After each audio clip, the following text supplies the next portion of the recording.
Okay, today we're going to deal with angles of elevation and angles of depression.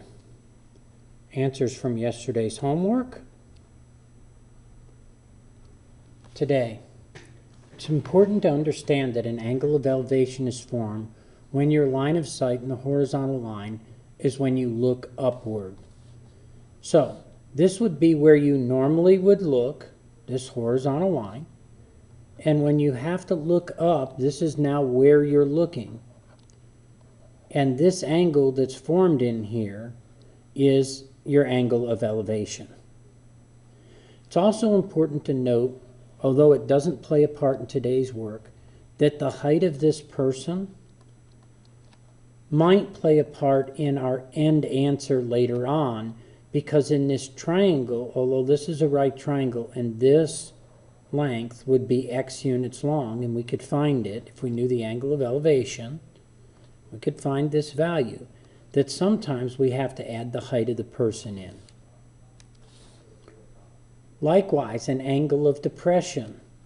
Person would normally look on a horizontal line, and if they changed their line of sight so that they were actually looking down at an object, that their angle of depression would be in here. Likewise, the height of this person might play a part if I were looking for the height of this building, because in the triangle,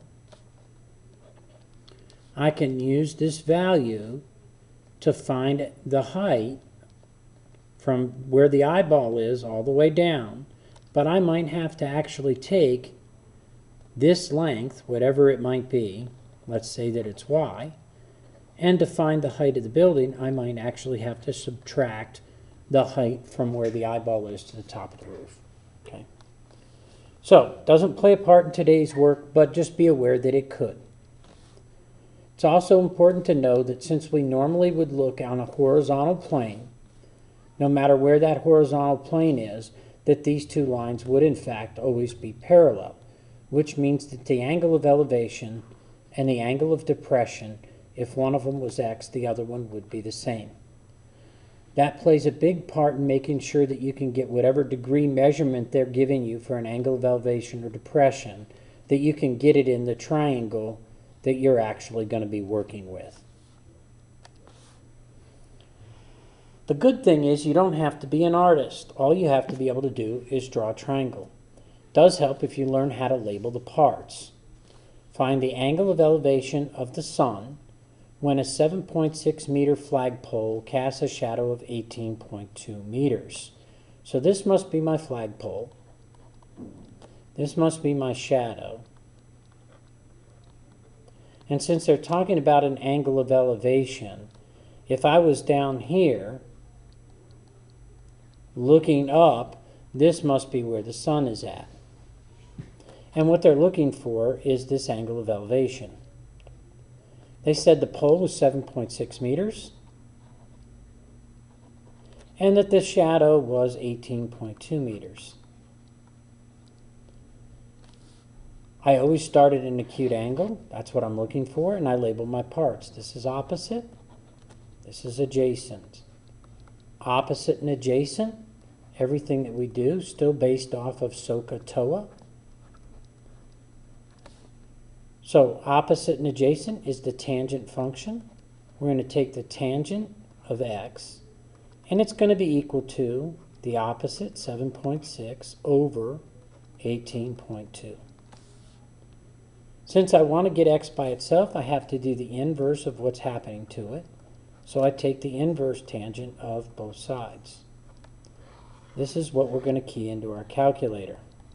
Remember, the calculators that we're using kind of key backwards. So what we key in is 7.6, divide 18.2, make sure that we hit equals, and then we're going to hit that second function button and then tangent. And if we've done this correctly on this problem, then we should find out that this is 23 degrees, rounded to the nearest degree. Example 2. A rescue helicopter is airlifting people from the ocean. If the angle of depression to the person in the water is 42 degrees and the helicopter is 18 feet above the water, what is the horizontal distance from the rescuer to the person to the nearest foot? Well, since the helicopter is above the water, this must be the helicopter up here, and it's 18 feet above the water. It says the angle of depression, well, if the person was looking straight ahead and then they looked down at the person that was in the water,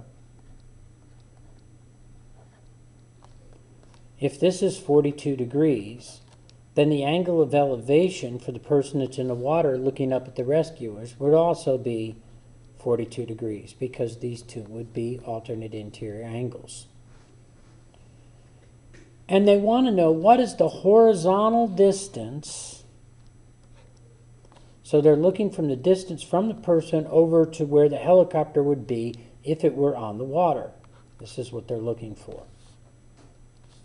We start at an angle. We label our parts. This is opposite. This is adjacent. Still a tangent function, but this time they've given me the angle. It's the tangent of 42 is equal to 18 over x. We don't solve for x when it's in the denominator, so we're going to multiply both sides by x, leaving me x tangents of 42 is equal to 18. And the next thing we're going to do is divide both sides by the tangent of 42. This is what we're going to key into the calculator. And remember, things kind of key backwards, so we're going to hit 18 divide 42 tangent. It's really important at this point that we make sure that we hit equals. Until we hit equals, the only thing that's showing on the screen is the value of the tangent of 42. It doesn't do the division until we hit the equal sign. This comes up to like 19.99 something, but they said round to the nearest foot, so x is equal to 20 feet.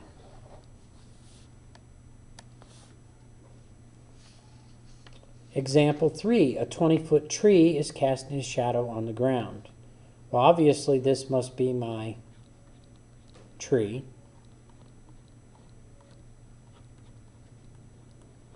This must be my shadow on the ground. And it said the tree was 20 feet tall. So this is 20 feet. And it said the angle of elevation from the end of the shadow to the tree was 30 degrees. How long is the shadow? We always start at an angle. We're going to start at the 30. We label our parts. This is opposite. This is adjacent. Opposite and adjacent is the tangent function. So the tangent of 30 is equal to 20 over x. We don't solve for x when x is in the denominator. This gives me x tangents of 30 is equal to 20. And then we get x by itself dividing by the tangent of 30. That's what we're going to key into the calculator. We'd key in 20 divide 30 tangent equals. And we should get 34.64. It also happens to be that this is a problem that we could have done without sine, cosine, or tangent, because this is one of those unique triangles that's one of our special triangles. Across from the 30 would have been a, so a equals 20. Across from the 60 would have been a square roots of 3. So this would have been 20 square roots of 3 for the length of my shadow. And if I put that into the calculator, I'm going to get the same answer. Now, I had everybody try this on their own in class, and I'm just taking the time to re-record it. But please remember what we found out. If you use these numbers, a pilot is taking off and wants to take the plane to an elevation of 10,000 feet. So if the plane wants to end up here, it's not where it's starting, but this is where my plane is. and it's at 10,000 feet. This is obviously where it started. It started down here, and it's working its way up. And it said over the next 50 miles. This is 50 miles. What should his angle of elevation be? This is the angle that they're looking for. What's the angle of elevation? So, if I label my parts right now, this is opposite, this is adjacent. So it's definitely a tangent function. I'm going to take the tangent of x is equal to. But remember that when we did this in class, if you use these numbers, we ended up with something like 89.7 degrees. And that number didn't make reasonable sense. It doesn't make sense that an airplane is going to take off nearly vertical. A rocket might, but certainly not an airplane. They're real big about building problems that have problems within problems. Although we understood how to set up the tangent right, we've got to make sure that we're looking and we're comparing units to units. If this is 10,000 feet, whatever this is in also needs to be in feet. There are 5,280 feet in every mile. So we're going to multiply this by 5,280 feet per mile. And you can see that the miles would actually cross out, leaving me this unit in feet. This is 264,000